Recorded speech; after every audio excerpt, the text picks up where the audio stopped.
Contest! Correct. It's a celebration minute. Showtime if it is.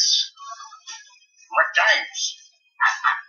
The milk's gone bad. Welcome, Braves Quit Wire. It is a celebration. Yeah, fuck them farmers.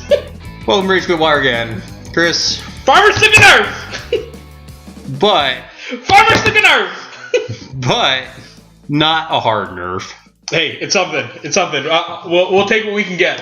Tired of their bullshit. Enough to save the game of Guild Ball. Yeah. So we got a lot we're talking about today. We are going to have a special guest on, just to kind of add some more insight. Well, one of our good buddies. It is one of our good buddies. We've slept at his house. All right. Well, I'm not going to share, all the nitty gritty, but I'm just saying, once somebody invites you to sleep at their house, you're pretty cool with them. That's fair. So I'm excited to have him on, and I think that our buddy will be a more regular part of the show. I have a strong feeling that we'll be having him on more often. Good rapport. We're going to talk about, of course, the new errata. We're not going to go into it in full-blown detail just because... by that, we're going to give our opinions on it, but what we're not going to do is sit there and, line by line the card, because that's boring as shit. You can do that on your own. Plus, we don't know how to read. Yeah. We'll also talk about kind of a tournament that we ran over the weekend, because not only was Bourbon Trail Open going on, but we also had the Beer City warm-up. So that was an awesome tournament ran by our good friend Chad up in Asheville. So he did a great job running it. He did a fantastic job. Amazing prize support, everything. I also got a chance to make amends with the crew up in Knoxville. So I got to talk with them and, bygones be bygones and all that stuff. They didn't talk to me. Well, Chris, you're probably fuck that Asian guy. You're just that kind of guy. I didn't do anything to him. I smiled and said hello to people. That's fine. I'll tell you what, that kid that they brought with them, though, the younger kid, when I played with him, he was like, "You were a fantastic guy to play with. You made this a lot of fun." And I was like, "Are you drunk?" He's not old enough to drink, so it must be a valid opinion. And then we're going to talk about... I'm a fun-filled player, from that tournament, we're going to talk just how Hunters did in it, because there are a lot of Hunters players down here in the Southeast. Fucking ridiculous. And we'll talk a little bit about Butchers and Melee teams and just see what we can do. Yeah, I'm tired of this shit. And then finally, we'll talk about this new game plan deck and our experiences and kind of thoughts about it. I'm down for that, too. So with the celebration, with, of course, the very excited Chris Yoon, we got a very special guest host. We got John Stokes from the Asheville, North Carolina meta. And John is also, as far as I know, John is one of the first people to win the golden ticket to SteamCon US. So welcome to the show, John. Thanks, guys. Appreciate you having me on. Yeah, so we're going to be talking about a few things. We're not really going to talk about that term. We'll mention it a little bit, but boo. Yeah, we're not going to interview you, because that tends to drag out sometimes. But we just more want your opinion on this stuff, because you've been holding your own with a lot of people in these kind of bigger tournaments, which is awesome to see, considering your meta is kind of smaller. Right. We're growing and we're learning, but I've been traveling a lot. Been down to Charleston to play you guys, and the Greenville meta is really strong. I've learned a lot from those guys. Yeah, definitely. So the first thing that we're going to talk about is getting into the celebration, which is the new erratas. And looking at the new erratas, the thing that, Chris, I know you're very excited about is the pseudo nerf to the farmers. Pseudo nerf? Is it an actual nerf? Yeah, it's not as... I don't think it's as heavy-handed, though, as some people were hoping. Yeah, I still think fuck those farmers, but... Agreed. Yeah, it was a nice start. Okay, so let's kind of talk about that first. I don't want to go into the cards, because at this point, a lot of the podcast people have talked about it, and we don't need to. I'm more interested in, do you guys think they got it right? So looking at the three models that needed to be nerfed, which is, of course, are Thresher, Tater, and Millstone, do you guys think got those nerfs right? So yeah. We'll start with our guest first. Okay, fine. Yeah. I think the Millstone one was huge. That to me, that's the biggest loss, because she's so killable, and you have to kind of protect her now. But Thresher still does his thing, so it's still Thresher.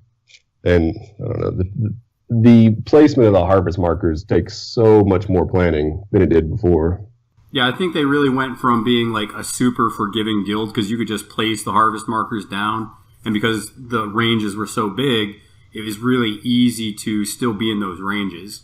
And Right. Well, and the other aspect is not only do the harvest markers have to be more carefully placed and be closer, now that you have to pick them up to use some of those abilities, that is fantastic. Because the fact that you could like basically triple dip and have the advantage of having two models spread out over 8 inches away from each other and both take advantage of the same harvest marker and get more influence on the next turn and get the abilities for each of the models, that was just ridiculous to deal with. So now they've tightened up those ranges. I think that you'll see a lot more Grange, which is probably what they're hoping, that they get a little bit more balance that way. I really am just a big fan of the fact that they took Thresher down to human levels. So I even talked about the Millstone because, I mean, I think you were talking, John, that you killed her with Jakar in just like one turn, right? Oh yeah, he just plowed through her. When she took a knockdown and a snare for Thresher, and then Jakar just runs through her. So, and I think that's kind of good because before she was probably one of the more difficult models to kill just because of her 3/2 armor, and then she has a decent amount of boxes, so she was pretty deep. I mean, she's also behind the team, like 6 inches away, so it's kind of hard to get to her. And they've tweaked it enough where I think she's still good enough where if you like her, you can bring her. But I mean, I've been talking to John, and I'm like, I think I might drop her on my 10. I mean, I don't think I need her as much anymore. And you can get just as much work out of people like Harrow. Harrow you're going to bring anyways, but you can also Plowman might come up in lists now. That opens up a spot, for just the other planners to really shine. And people are like, oh, well, you still want the get out. But I'm like, you're going to bring, what's-her-face, Grace anyways, and she can give you the extra, movement if you really want that. Because most people are going to put Grace in their list anyways. So I just don't think you need Millstone anymore. She's still nice. She's more of a liability now when she's taking conditions for others. Well, I think it also kind of almost chains you to her. Like, Thresher kind of wants to get out there, right? But now that range has been shortened to 4, it almost keeps him on a leash a little bit. Because if you overextend him, he's just going to die. So, I don't know, that's kind of my take on Millstone. I think that makes her more of a Grange fit. Yeah, I think with Grange, she definitely fits really well in that pocket because Grange is hanging back anyways. And she can hide in the scrum, yeah. Then we got Tater. Tater's nerf was a little, I'd say, softer. I thought they could have probably hit him a little harder because he's still probably going to be in every list you see in Farmers. Just because he still puts out good damage. He still has, a crazy 10-inch threat. He still does the extra damage on the charge. The only thing they changed was that the extra damage is only during his activation on that charge. So you can't Which it should have been to begin with. Yeah, so you can't countercharge and get it there too. And then they shortened the range of the harvest markers to 2 inches. I did get charged one time Saturday, and it was nice not to take 3 damage and a knockdown. Yeah. Well, I mean, you have to do damage, so unless they wrapped. All right. Well, the 3 damage was a difference, though. And then the harvest marker being gone, definitely a help. Yeah, that too. You got to pull it up, which is huge. Yeah, I felt like the Tater nerf was interesting from the perspective that he was clearly an OP model before the nerf. I feel like it really brought him down to normal or maybe just slightly above average when he's taken with Thresher. I still think he'll be fairly strong with Grange, and the reason why I think he'll still be pretty strong with Grange is a Grange list is able to put out more harvest markers anyway, so he'll be able to still have access to more harvest markers to be near. And Grange wants to scrum up and have everybody together, whereas Thresher wants to spread out and be able to chase guys down. Yep, and then the change to Thresher, which I actually like the way they changed Thresher because he still is a beater. He'll still, kill a model, but it's hard for him to do everything he did before. Because if you think about it, if you got to pull up for the extra reach, if you want to pull up for Don't Fear the Reaper, so you're pulling up 2 harvest markers there, that's not leaving you a lot for the rest of your team to do, assuming you have 5 down for the turn.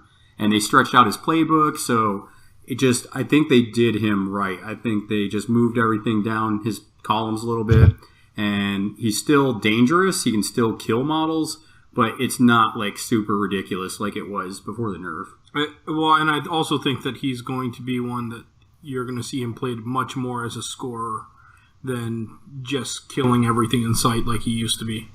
Now, John, what do you think about the Thresher nerf? The only thing I thought they missed was I wanted his kick to go down to 6. Him picking up a harvest marker and having an 11-inch threat and a dodge, and then still an 8-inch kick threat is still a bit much to me. But he's definitely better. Yeah, he can still swing those 6-point activations. He can still do that. But like I said, especially now that knee slider's gone, it's like if you do that, he's way out there, by himself. And I mean, everybody knows that when you get those farmers isolated, they're not going to hang around that much. They're just going to die. Right. So, I mean, you can do that, but like I said, I think it's harder to do. Plus, Millstone, her aura is a lot lower. So, I mean, I think it's going to be harder for a player to play him well, which is kind of what they wanted, I think. I think really with Jackstraw, with the crop dusting, you have to. A lot of Farmers players seem like they just kind of threw out the harvest markers because they knew the 4-inch range was so big they could pick it up no matter what. Now they have to really place the crop dusting out and kind of to make people go out of their way to run things over before Thresher comes in. Yeah, I agree. And it makes those harvest markers way more valuable. Like you can't throw them away. It's like you're picking up at least 2. So I mean, if you pick up 2. And then somebody crushes 1 or 2 of them, then you only have 1 for the next turn. That can be a problem really quick. Unless you're playing 1-inch melee teams like the Hunters and Butchers, then it doesn't really matter. So therein lies the problem with those teams. So I like this nerf, though, just because it wasn't heavy-handed. The models aren't unplayable. It's not like War Machine when they nerf something and you just can't play it again. So I like it in that respect. I also like it, though, because there are other models competing to take those roster spots now. Like, I'm still going to mess with it, but, I mean, I'm sitting there like, man, I can just switch Millstone out for another planter. I'm thinking about putting, like, Plowman in there, just because Plowman has a lot of cool stuff he can do, but he wasn't ever a thought because the other planters were just too good. But now, he might have a spot. Watch out for an all-out scoring Bushel Thresher list. Yeah, I mean, you could see that, too. I mean, I'm kind of curious how it's going to survive, though, because, I mean, if you're playing like a spread-out list, then they're pretty easy to pick off. And John's just going to bear hug the crap out of them. That's what I do. John's like, yeah, go ahead and bring Bushel against me next time we play it. How's that? And I was like, why? So you can bear hug the fuck out of me? So, I mean, that's pretty much all I got to say. You guys want to add anything about this nerf? Yeah, the only thoughts that I had were that I do think that they took it in the right direction. I do think the nerf was reasonable. I wish that they went beyond just nerfing the models that you see all the time and really dug into the models that have elements that maybe the meta isn't taking advantage of, but that people in the know are telling them, like, this is a problem, because I do think that Grange is still going to have a lot of problems for people. Yeah, see, but the thing with if you take Grange now, you still have literally every Reaper now has to pull stuff up. There's no longer a Reaper model that just, doesn't do, like, can interact with the harvest markers without pulling them up. So I think, Grange is going to be putting down more harvest markers, but you also have Reapers that are going to be pulling them up. But that fixes the fact that Grange is putting down more harvest markers is what fixes the problem with Tater. Well, no, because if you take Grange, you need to throw a second or third Reaper in there to actually get work done, and those Reapers are going to take up the harvest markers. You can't just you can't use the same planters in farmers plus Grange. If you have like 4 planters or 5 planters, that's not going to work that well because the output isn't going to win you games with farmers if you just bring mostly planters. No, you would take Grange, 2 planters, Wendell, Tater, and... You're not going to see Wendell. Wendell's not going to be something you're going to see. I've seen you play Wendell and Tater. I like Wendell. I mean, I'm not going to lie about that, but I'm telling you, other farmer players, you are not going to see Wendell. You will see Fallow every time over Wendell. See, but this is where I'm talking about understanding that there's a problem with certain combos, even if the meta as a whole isn't taking advantage of that problem. Well, here's the problem with Wendell is that, I can do some work with him, but the argument is that people make is like, Wendell can be good in certain situations, but usually those are against either mediocre players or new players. Against top-tier opponents, Wendell is going to get little work done. So that's kind of the argument. I haven't played Wendell into top tier opponents. I've kind of dabbled a little bit with the Greenville guys, but that's a small sample size for me. So, I mean, until I can play top tier players and be like, yeah, I'm doing work with Wendell, then, that'll be that has to be tested. It's easy to counter Wendell when he's such a short threat range, especially against like hunters or somebody who can really reposition them. It's just he's not going to be good into. Well, this brings up something else. There is a problem with the fact that the top tier guilds are not, or excuse me, that the bottom of the guild pack is those melee teams, because Wendell will feast on those teams. Yeah, I mean, if you're going to come straight into the scrum, the argument, though, is if Wendell's going to kill you, another Reaper would have done the same thing. So that's kind of the argument. So, I mean, I like Wendell, and I'll play him a lot. I mean, definitely.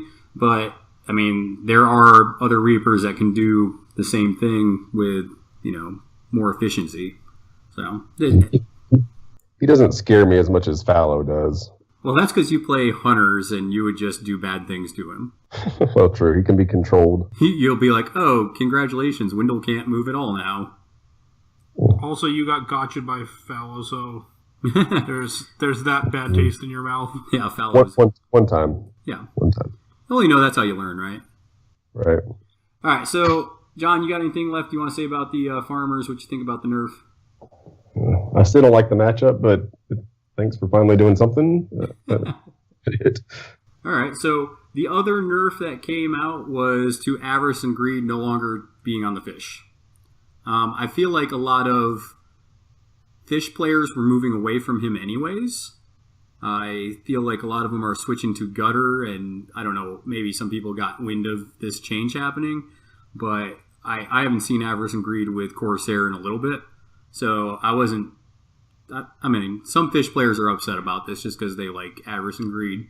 I was just used to seeing Gutter. I hadn't seen Avarice and Greed but one time in Charleston, so I didn't see the necessity. Yeah, but Avarice and Greed really doesn't match with that team's playstyle anyway, and so I can see why they would say, no, we're not going to let you take them with Corsair because you can create some combos that aren't how that team's intended to be played. Well, I think they did that, though, because Corsair's win rate is so fucking high.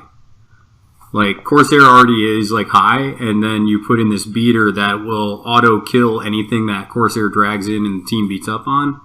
So, I mean, I think they just were like, yeah, let's tone this down a little bit without fucking with the fish. So, I mean, like I said, some fish players don't care, but just kind of looking at it, I mean, Corsair next to Thresher has the highest win rate on Longshanks at 60.1% right now. I mean, I think they just want to bring that down a little bit, and that's a way to do it. I think that's reasonable. I'm not hearing people say that they think that Avarice and Greed change was ridiculous. Yeah. Because, I mean, there was a lot of fish players at the tournament on Saturday that we played the Beer City warm-up, and there were a lot of fish players, and I didn't see any of them playing Avarice and Greed because of the new errata, because they can't. So they just put Gutter in there instead, and I think they were still pretty effective.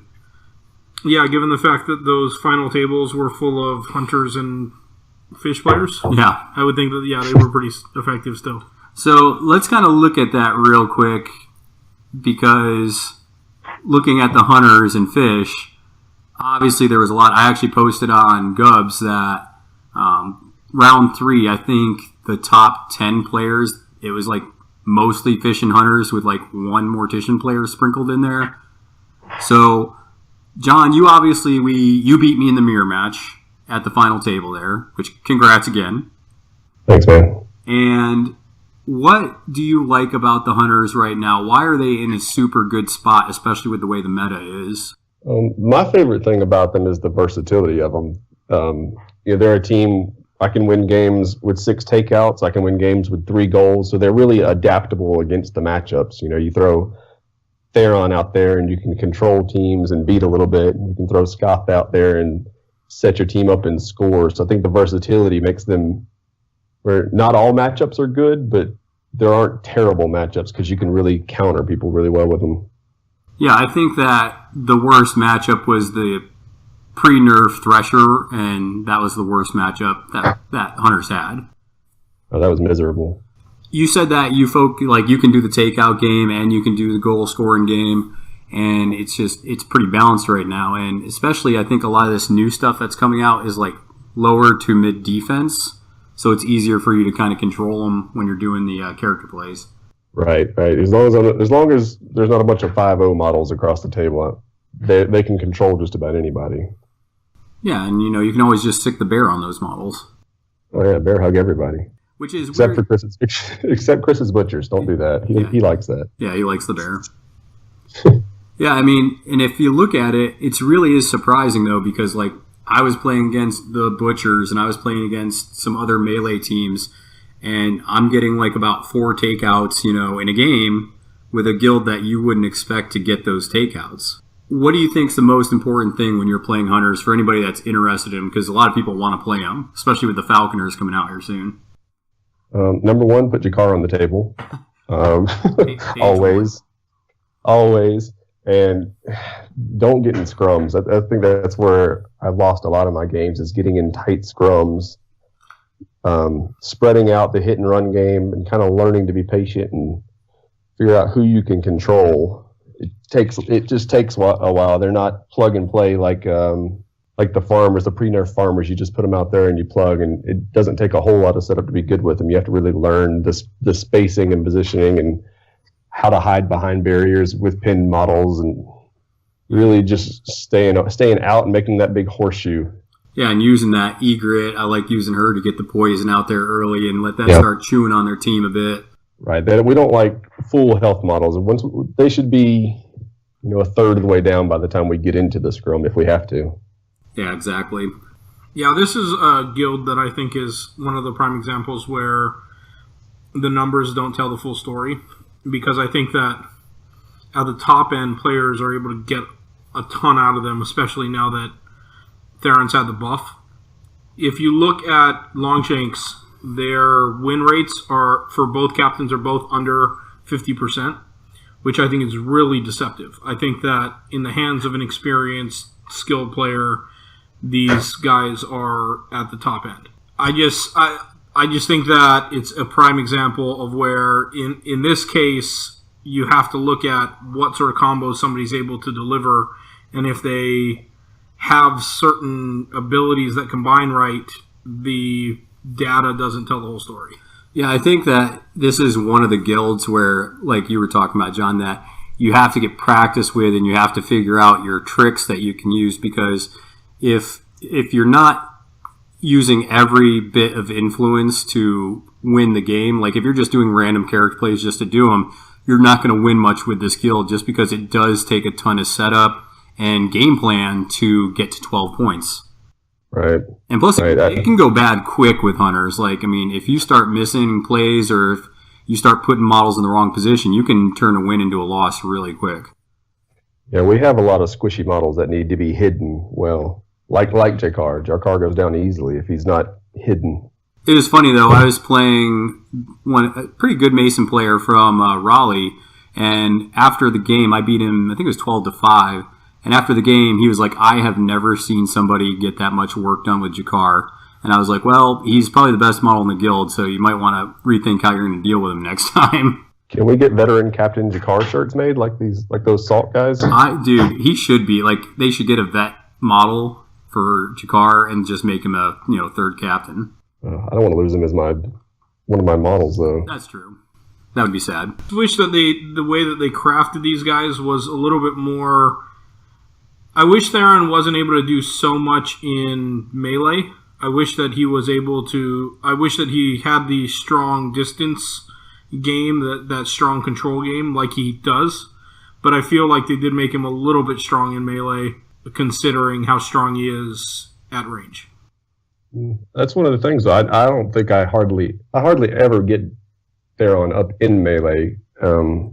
In fact, I hardly ever put 6 influence on him and do anything. That's what I like about him so much, is he can take 3 influence, 2 influence, and get what he needs to get done with a Sunstrike and a pin and run out and a blessing. But I was confusing the crap out of Mike because he was playing Corsair, at that second to last round.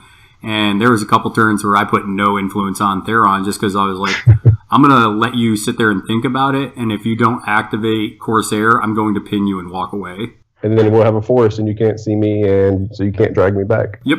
And that's exactly what happened. And Corsair was just kind of stuck in the middle of the board the whole game. That's what really hooked me on the Hunters. Is I started out playing Butchers and I loved Filet, but it was 6 influence every time on Filet for me. And then I went to Fish and I was a Shark player and it was 6 influence on Shark. Then I got to Hunters and it was like, man, I don't have to rely on one model to do all the work for me. I would say the only model I always load up, I shouldn't say always, probably like 90% of the time I load up is Jakar. Oh, definitely. Yeah, he's the only one. The only time I don't is if he's just out of it and he's not going to do anything that turn. That's the only time I don't load him up. So we're a low influence team usually, unless we play that certain Scatha lineup. And then, I mean, I really like the 3 Furious models lineup. And we did have some Hunters players. We also, because I want to go on the other end of this because we mentioned Butchers a little bit. And at that tournament, we did have, was it 2 or 3 Butchers players? 2. It was not a good day. Butchers are having a rough time. So one thing that I think is interesting to talk about is what makes Butchers kind of like in a bad spot right now is what's kind of holding them back. They lack in almost every area, other than damage dealing.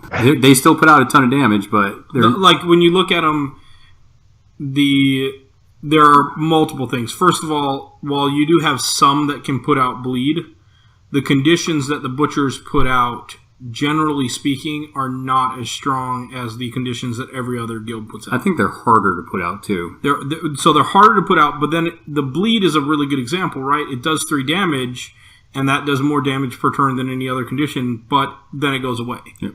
And that's a problem, because I would much rather have poison on a model where they're having to burn influence in order to take it off. The other factor is not everyone puts it out. And we're not able to put down knockdowns like other models because all of the knockdowns tend to be non-momentous and late on the playbook. Yep. And so the way that Butchers affect conditions in the game is weaker than almost every other guild. That's a problem. The limit on the 2-inch reach is a problem. Somebody needs more 2-inch reach, which I think that Gutter will be the fix to that. I don't think that 2-inch reach is going anywhere. Well, I'm hoping that, and I'm hoping that she also has a lot of repositioning that she can do. Like, if she has drag, that would be fucking awesome for the Butchers. Like, if she can drag a model in and they can just gang up on that model, that's going to be a good fix for the Butchers. Yeah, and not one where she has to attack somebody that's what I'm saying. To get the drag. The actual just play literally drag. buy it, yeah. Yeah, maybe like a lure. Lure would be good for her. Yeah, something where that's just the problem is it's a similar problem that the Brewers have where it's just there's not, until they get engaged, there's not a lot of ability to reposition your opponent, which is a big issue with all this control shit coming out, right? Well, and that's something that I think needs to be looked at and discussed is the melee teams just aren't as strong as the scoring teams or the control teams. And I think a big part of that is the melee teams can almost never dictate engagement. They're almost always slower. So, for example, I can understand why the Brewers, fluff-wise, but also playstyle-wise, would be slower, but then they have lots of 2-inch reach. And they're tankier. Right? But the Butchers they've set are glass cannons, and it's like, okay, well then give us a cannon's shot at the other models. Like, let us get to make the board. risk worth it. Exactly. So it's really frustrating how when we are able to get a model out there, somebody's going to counterattack and they've got an early knockdown or they've got early pushes and the Butchers can't do anything about it. So let me ask you this then. Do you think the Butchers are in Guild Ball purgatory because of how strong Filet was in Season 2? Yeah, and here's the thing. I don't think they're like punishing them for that. I think that there might be an element of that, but I don't think Filet was as strong as everyone. Everyone puts that Filet Season 2 model up on this pedestal that she was amazing, and she was good, but even then I preferred playing Hawks, and I played him for a long time, so the idea that Filet was otherworldly, she would still get countered and knocked down and pushed out and those types of things. It's just that people made a big deal out of her because so many Butchers players played her. So John, what would make you go back to Butchers? And this will be the last thing we talk about before we move on to our next topic here. Nothing. So are you just kind of done? Nothing. Yeah, they're too one-dimensional for me, and the one thing is the susceptibility to counterattacks. That is so bad when you get counterattacked with a stack of influence and they just dodge out and you're sitting there doing nothing about it. Yeah, it's the one guild that I honestly have no interest in butchers. I don't like the models. I don't like the fluff. Boiler's a little bitch. I mean, it's just... Oh, gosh. It has 15 alternate sculpts. Yeah, all the 20 fucking models for that goddamn Boiler. The bottom line is they have two ways that they can go about fixing this. They can either make them more resilient. They can give them higher defense. They can give them things like sturdy, stoic, etc. Or they can increase their threat to where then they are a scary guild that can kill you and dictate the action because they can reach you faster. But then you're able to kill them easy, like you are now, where they have that. Yeah, I think a 14-inch threat on that drag would be nice for the butchers. That'd be great. And I think it's very possible that could be a thing. I really hope it is, because to be able to pull in a model and then let my team go to town would be very, very nice. I mean, I would hate playing against it, but I think they need something like that for sure. Yeah. So that being said, something that might help out these melee teams, including the Brewers and Butchers, is we have this new game plan deck, and I think, John, you've gotten one game in with them? Yeah, one. Yeah, I've gotten a couple games in with them. Chris, you've been looking at them. So I don't want to go through them, but just initial thoughts about this game plan deck. How do you like the mechanics of it? How do you like how it works? So we'll start with you, John. My favorite part is I won't forget about them like I did plot cards every game. True. Thank goodness, man. That was ridiculous. Yeah, I like the strategy, and you get this hand, and you can kind of save a certain card for, clutch situations. I want to hear the rest of the rules. I'm worried about the clock with them. I was talking to Mike today about clock, how the clock's going to work with them. Yeah, but I really like them. You can't have no clock because then people can use that to try and plan what they're going to do on their turn. I feel like this is something that could be a really easy fix. Like, just give people 30 seconds or whatever to pick whatever one they want. Let them think for 30 seconds, but that's not going to slow the game down drastically. How do you time it? It could. No, I don't think it would. Like, so each game, let's say games go 4 rounds ish. Yeah, that's pretty normal. So let's say you give somebody 30 seconds of untimed, time to kind of look at the board, choose their game plan card.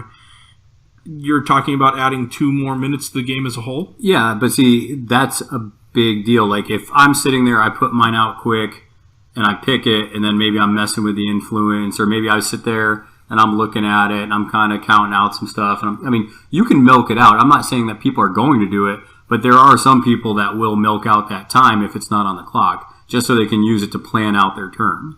And I don't have a problem with that. It's just an untimed 30-second period.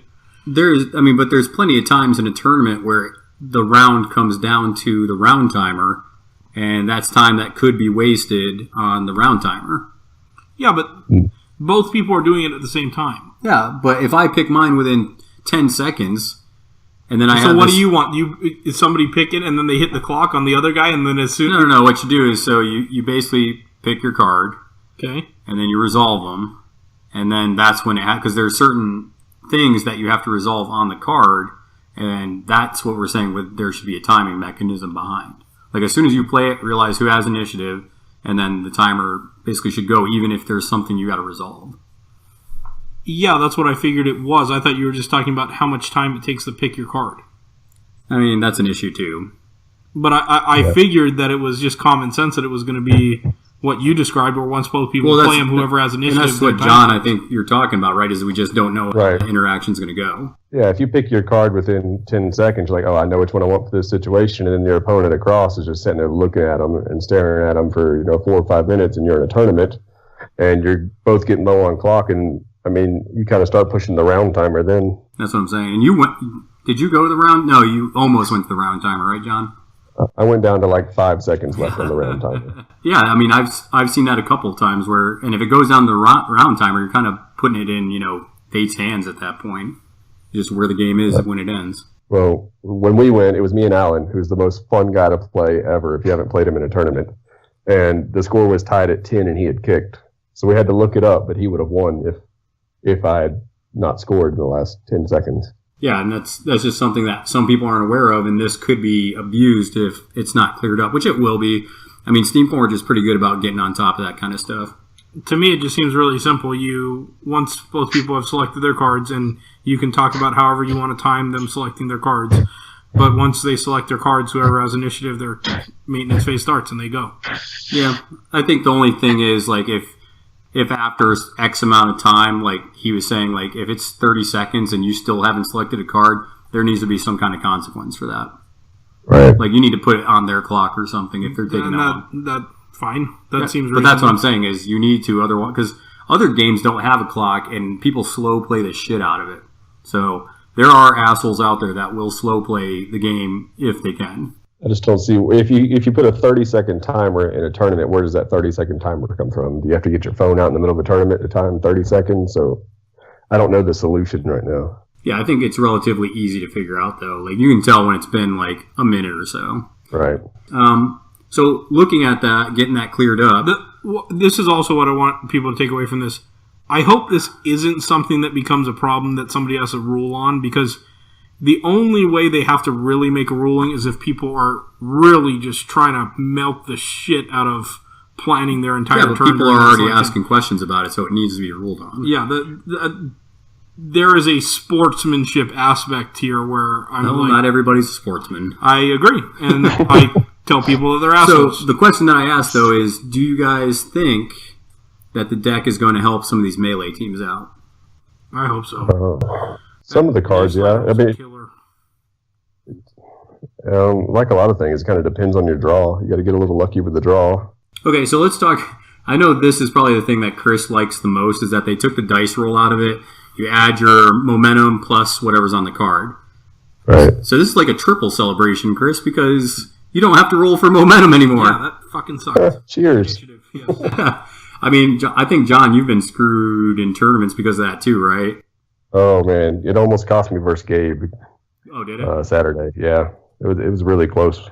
I can't tell you how many times I've been up by 4 fucking momentum and still lost initiative. I'm so happy for these fucking cards. Yeah, it can be fucking rough. So I do like that. I feel that they encourage almost some more melee because they have so many things that are like plus tack or plus momentum if the enemy scores on you. I do feel like some of these cards help melee teams out a lot. I felt like specifically Knee Slider was so advantageous to scoring guilds before. They already out-threaded you as far as their kick distance, and then when they could Knee Slider away, and they usually had more speed, more movement than the melee team they were playing, then they could really get out of there. Well, that was part of the bullshit with Thresher, is Thresher could go, get the goal, kill somebody, and then Knee Slider back pretty much into the same position he was in. Yeah. So that was fucking annoying. So I like that that's gone. So let's kind of look at this from the melee, because, I think Chris and I are definitely melee guys, and John, I've seen you tear some shit up in melee. So bear hug. Hashtag bear hug. So looking at that, what cards are going to benefit these melee teams the most? Oh, gosh. Grange scares me with kick them when they're down. Okay, you want to talk about that for a second? Well, Grange goes in, knocks everything down, puts Honest Labor up, and then the rest of the team comes in with +1 damage to knock down enemy models. It shove the boot in. Yep. I mean, Fallow tooled up Honest Labor and shove the boot in. Everything dies. Yeah, I mean, Fallow could literally kill like half your team if shit goes right with that. All right, if I'm playing against farmers and they throw that card down, I'm going to run away. You're like, fuck that card. Hopefully I have the ball and everybody's going back to the goal line. Yeah. That's a rough card. I think Brewers with that card too. I mean, I get Hooper already has it, but I mean, can you imagine fucking Spigot with Floored and shove the boot in commanding aura, doing plus 2 damage to everything that he's swinging on? Ouch. Yeah, not good. So it'd be really bad. You're really bad with butchers too, right? Oh wait. Oh wait, no knockdown. Sorry, Chris. Yeah, see, that's what I'm saying. Like, you guys joke about it, and the Chris jokes, is like, this is my life, and the jokes point out why there's a problem. So thank you. Well, had to poke the bear. I know. Yeah, I poked your bear every time you got put on the pitch with me. So, zing. So the ones that I'm noticing. One thing I will say is something you could bring with Butchers that would help out with this a little bit is Harry has a relatively accessible knockdown. So I mean, if you want to bring Harry, what's his knockdown on? It's on 3. Yeah, you got Tender. Yeah, you got Tenderizer. Boom. No, that's Ground Pound. By the way, speaking of which, and we're going to talk about rookies in a second. Tenderizer should have been the rookie for Butchers. Well, anyways, we'll get to rookies when we talk about it. Ones that I want to talk about as far as cards, real quick. The ones that I think are really beneficial to melee models. Grudge Match, putting that singled out on an enemy model. Yeah, that one you got to be a little careful of, though. You do because they can do it to you, but you'd rather have that benefit if you're the melee team. And if you're against a scoring team that's not looking to do tons of damage or roll lots of melee. And it's +6 to your initiative, too. Yeah. And Go for the Knees is another one that does plus tack. I like Go for the Knees. And Go for the Knees, the nice thing is it is +5 to your initiative roll, or your initiative try, however you want to put that. Yeah. And there's no deduction for influence. And one thing I do want to mention before we keep talking about these cards is that a lot of them refer to squatty models, and there hasn't been a term before for regular players, non-captain and non-mascot. So squatty is the new term they came up for those models that aren't a captain or mascot. So you can't. So a squatty does not define a mascot. Okay. Yeah, it's not a mascot. It's not a captain. Okay. So I think that's important for people to know. Because, like, Shove the Boot in, people are like, oh my god, your captain can do this, this, and this. It's like, no, it's a squatty model. You can calm the fuck down. Yeah. I had an interesting situation last night where Chad and I were playing, and I was playing Hammer Masons, and I'm not good with Hammer, but Hammer was almost dead, and I played back in the game because I knew I wasn't going to go first. So I still put a full stack on Hammer, even though I knew he was probably going to be dead. But the ball was right behind him with mist, so it made him kill Hammer first. Because Hammer threatened with the full stack, but I still moved the 4 influence over to somebody else. So it was a fun situation. I do like that because those instances before where you were like, well, should I load up this model? It might die. It's like if you got somebody nearby, it's nice to be like, okay, I can at least float that to X player. I think back in the game will be one of those cards where when you get it, you take it every time. I would say it depends on who you're playing against. I think that you could always use it to your advantage because if you play against a shark team, you're not going to need that card.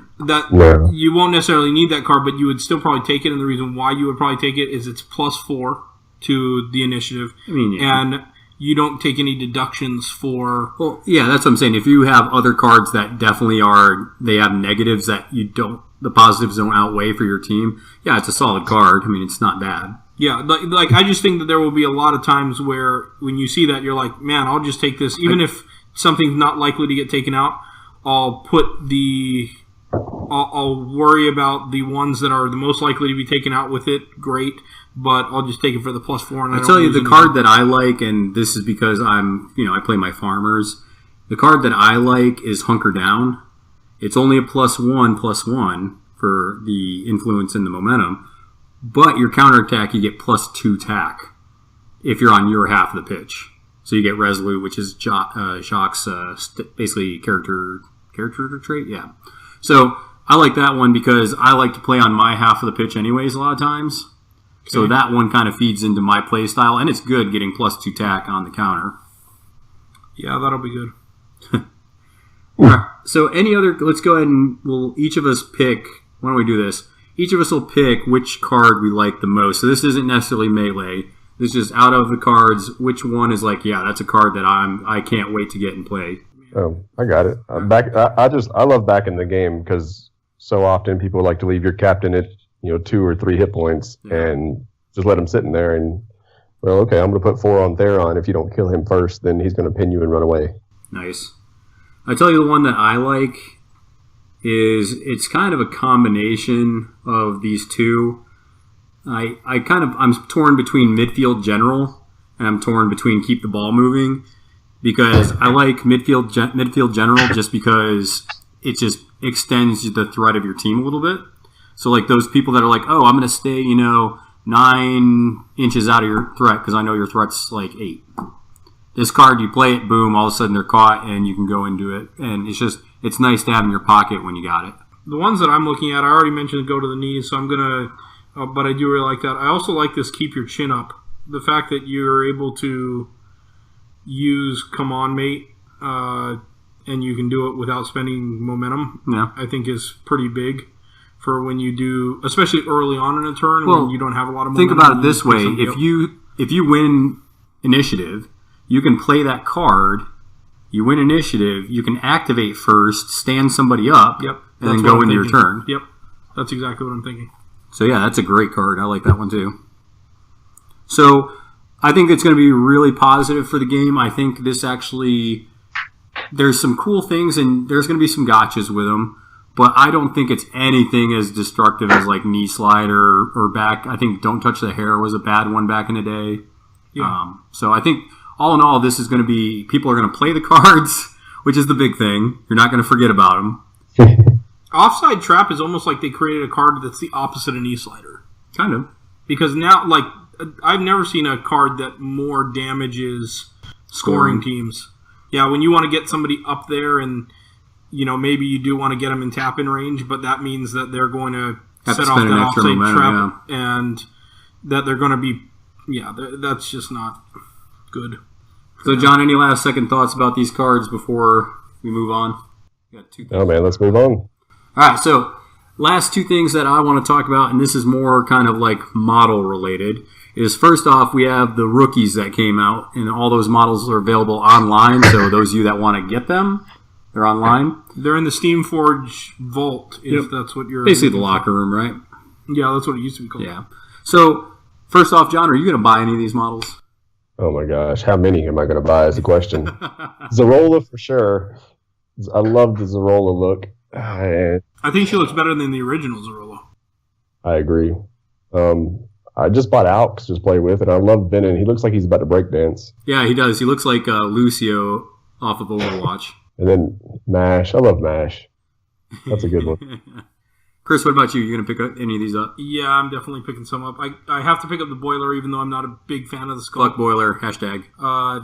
He's 3'11". So this is also what I wanted to bring up, right? Like, these models, for the most part, they took the least played model and gave it a rookie version, and then obviously in the rookie league, you're going to be able to amp them up way beyond what they normally are.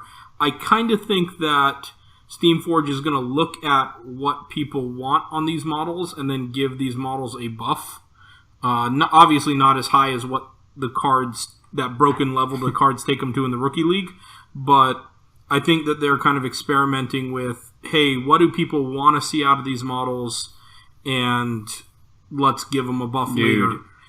John, I know you would be happy as fuck if they buffed Zarola, because we both use her a lot anyways. Oh my gosh, I love Zarola. I don't know about least played my ass. She is awesome. I mean, I think, obviously what Chris is saying, that there are models where it's like, yeah, they don't see any play. Yeah, you never see Fangtooth. You never see Venom. You rarely ever see Chisel. But that's why I was saying that I wish that Salvo's another one. I wish Boiler wasn't the one they picked, because he usually comes in somebody's 10 and you see him. I would have loved for them to pick 10. I tell you what, though, something about these models and just looking at them, if you can do a rookie league and if you have the Union team, Fangtooth's rookie is fucking hilarious. Like, he has the cosplay version, and then he has his, like, wrestling version, and both of them are hilarious to play with. So that would be my recommendation, is if you play Union, Fangtooth is like an awesome rookie. Why are you trying to get me to play Union so hard? I know you're doing this on purpose. Well, no, I'm thinking about playing Union for when we do the rookie league, because Fangtooth's character is so awesome, and then his alt sculpt you don't like, but he looks like a wrestler to me, like he's going to, bounce off the ropes. I love it. With the gold chains and stuff? Yeah. I guess so. There's 2 things here, right? What do you guys think about the look of these models, and then what do you think about the rookie league in general? You can go first, John. The rookie league is something me and Chad have talked about trying to get going out here, because it looks fun, and getting them up to the 5th level and them just slaughtering everything or running all over the place sounds fun. The models, about half of them I love, and about half of them I'm like, oh, who decided on that? Yeah, see, I don't know. I like What's Wendell thinking about? I was gonna say I like he's like pondering like in his look. He's like sitting there like I wonder if I should work. He's today. probably daydreaming because he's so lazy. He is lazy as fuck. Yeah, and that's the thing is like I'm not gonna get the Wendell one just because I like Wendell, but I do not like that model a ton because he's just sitting there chilling, which I guess fits with the fluff. So I don't know. I'll think about it. But anyways, the model that I love the most out of all of those is probably that it's a combination either between the Zorola model or the MASH model. Like the MASH model has like this He-Man, I got the power, I'm the master of the universe look to him. And the Zorola one, I think she just looks a ton better than her original, so I'll just get that anyways. All right. Are these in metal? Yeah, they're all metal. They're all metal. Which I like too. Yeah. What about you, Chris? Which ones are you picking up? I'm going to get that boiler just because all the butcher stuff, right? But it's not because it's my favorite model or anything. Yeah. So which one's your favorite? I probably like the MASH one the most. Yeah. Yeah, I like that buffed out MASH. I've been thinking about doing a alternate esters as well. Yeah. And just having both of them when like they're young and good looking and sexy. Wait, but esters was sexy? Well, that's the narrative I want to put out there. Not that she's not always been a butterface, and so it would be fun to play a young MASH with a young Esther's type of a thing. And so MASH is what we looked at like before we all got beer guts. Yeah, no kidding. Back in the day. I'll tell you which one I'm not a huge fan of. I'm not a huge fan of that gas. Yeah, he kind of looks has so this, prancy. Well, he looks like Vega off of Street Fighter. Like they Vega'd the shit out of him in that sculpt. Anybody that's played Street Fighter knows what the hell I'm talking about. Farrah looks like G.I. Jane. I'm tired of any models only standing on 1 foot. Yeah, that's very Season 1-esque. So I'm going to break them. I'm going to break them on the way to a tournament. It's going to happen. That's true. Thanks for letting me use your means. I feel about it too. Yeah, no problem. So yeah, you can find these on steamforge.com and go into the vault section, the locker room section, whatever you want to call it. Unfortunately, they're not selling these as a pack. Yeah, they are. Oh, they are? Yeah, you can buy them. I think they got them on there for $190. You can get all of them. $192, okay, well, which is... Yeah. That's price. not selling them as like a pack. That's just you paying for each individual one. Well, I'm going to crunch the numbers and see how much you save with that. I don't think you save anything with it. Well, you don't. That would be bullshit. As somebody said the other day, you save 10 clicks. Yeah, that's what I was going to say. Is I was going to be like, but you can't buy them all individually for the low price. Let's cut through the crap cake here, okay? We're going to cut right through it. They showed the motherfucking Falconers models today. Yes! Oh, jeez, I'm going to be a Falconers player. So that means you're going to be a Hunter player too? You're joining the bandwagon. No. Come to the dark side. We got room for you, Chris. You just I do have some painted Hunters. I have a whole team of painted Hunters. That's true. So I painted there them. is that. Yep, you did. All right, can we just talk about how this Falconers ball is going to upset PETA? Oh, so sad. Oh, my girlfriend is pumped. Is she? Yes, she's so excited. I'm going to have to get her a separate one, or I'm just going to give her the bunny ball. There you go. So those of you that haven't seen, this bunny ball is this bloodied corpse of a rabbit. It might not even be dead yet. No, it's not bloody. It's just a cute little rabbit. That's bloodied. I think that's just a shadow. Maybe. It should be bloodied. Anyways. Obviously, we know how Pete's going to paint his. Hell yeah, man. Little flop ears and a pink nose. I don't see any blood. Yeah, I think that Pete's looking right underneath it at the shadow and just assuming it's blood. Oh, I'm going to make it bloodied. All right, so looking at this real quick, guys, I'm kind of scrolling through the models. We got the mascot, which is that basically bald eagle looking thing. Yeah. So we got that. I'm going to try and paint mine as like a harpy eagle. Yeah, there you go. Dope. We have the Wile E. Coyote with his flying wings. It's Jeepers Creepers, man. It's like Nikola Tesla if you wanted to fly. I love it. I'm going to paint mine up like Wile E. Coyote, man, or something. I don't even know. And then, so we got this guy that kind of looks like Jakar, where he has these two swords that he's kind of holding like daggers. Yeah. So I'm wondering if he's going to do work like Jakar. We have this chick with this owl, kind of very Athena-esque.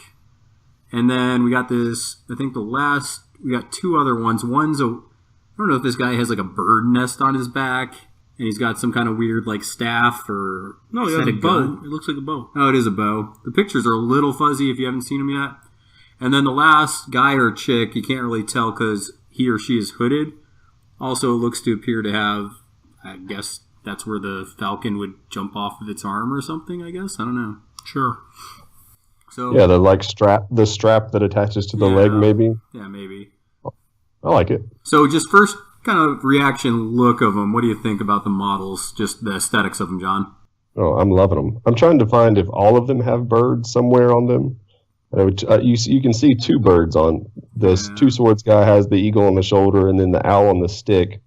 One of them is a bird. One of them thinks he's a bird, and then I can't find the birds on the other two. Yeah, so it's going to be really interesting to see what they're going to release in the next, month and a half, because they're going to start kind of spoiling some stuff on the different groups. Yeah, I think that a lot of these minor guilds are going to be pretty powerful.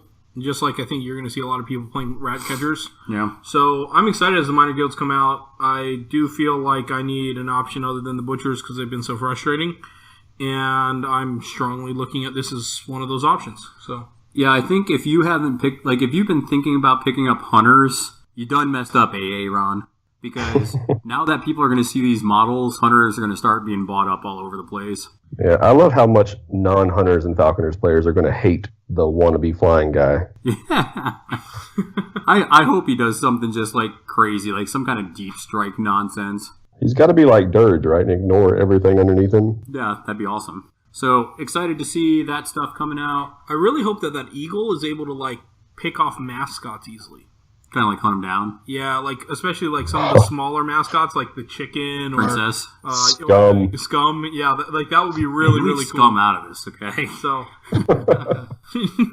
well, I know that anybody that has little dogs is always worried about a bird of prey coming and picking up their little dog, and so I wish I that definitely am concerned about that. Yeah, he has a little sausage dog. So watch out for those birds of prey in Charleston. Yeah. Hey, I looked it up. Golden eagles are all over. Yeah, we got some eagles all over North America. America. Yeah. I think you got to worry about pelicans more. Don't mock our beach culture, okay? Some pelicans. But you're just trying to convince me to move up to the mountains. I do hope that bird of prey is able to pick off some of those smaller That'd be cool. Mascots. I hope they're able to find a way to do that. So, yeah, maybe they get some kind of bonus against mascots or something. Yeah, or maybe small base mascots specifically. Obviously they shouldn't be able to do anything to the lion or buckwheat or the Bernese Mountain Dog Quaff. Yeah. But maybe the small base models, they get a attack bonus or something. So in the next couple of weeks, I think Old Jake's is only 2 weeks away now. We got How's That coming up. And I was just going to ask you, John, are you planning on playing your hunters in that competitive tournament we got going on there? What else would I play, man? I'm riding high right now. I got to keep on the train. And then you could play Brewers so that it matched the theme of the tournament. Yeah. That's too cliche. Yeah, well, and I think a lot of people are going to do that. I heard Alan talking about it. I was like, well, I can't do it now. Alan's doing it. Alan's the cool guy that takes all those ideas and just runs with it. I'm just going to do plenty of drinking for the theme of the tournament. Yeah, just don't get drunk like Mike did. I'll show him who the real drunken master is. Because honestly, he had one too many when I ended up coming up against him in round 4. It was just man, you're making some weird decisions here. He had fun. He was so drunk that there were some kids next to the table that we were playing at when we were selecting our team. And, he wasn't belligerent drunk, but, you could tell he was having a good time. But anyways, the kids, he was talking to him. He's like, all right, which of these 2 cards should I pick? And the kids were like, you should pick that one. And it was Jacques. And he's like, all right, I'm going to play Jacques. Boom. Put it on the table. Wait, some random kids in the store? Yeah, some teenagers. It was such a distraction. I was right next to you. It was such a distraction. You're like, Mike, they're like, can you guys put up some kind of barrier so I can't see Mike while I'm playing? Oh, I was laughing so hard. Oh, man. That's one way to do it. Well, anything, John, that you want to plug? Any shout-outs? Anything you want to mention before we let you go? For Jake, man, go to How's That. It's going to be awesome. I think he said today they're at 56. And then we're going to try to do another one in the summer, copy his idea and do a brewery because we had a great turnout and it was a lot of fun. And it's fucking delicious to drink those awesome craft beers. Oh, man. So just to give people an idea, just because, hey, if you don't have anything going on this summer, we got stuff. We got How's That coming up. Sometime, I want to say in June, there's going to be the Southeast Team Tournament again. Right. And then you guys are planning on doing the brewery thing over the summer. So it's going to, I'm telling you, we're running stuff in the Southeast. We're getting people interested, running some big tournaments, and hopefully we start getting more and more people from other metas to visit our area. Yeah. We've had great turnouts at a lot of tournaments recently.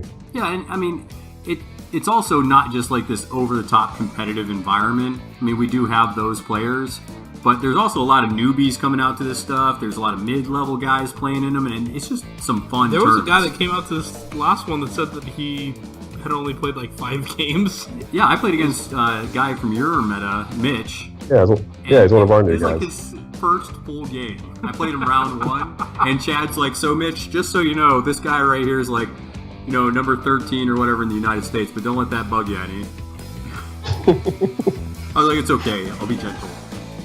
Well, I think with that, we can just go ahead and tell people to roll some dice and throw some salt.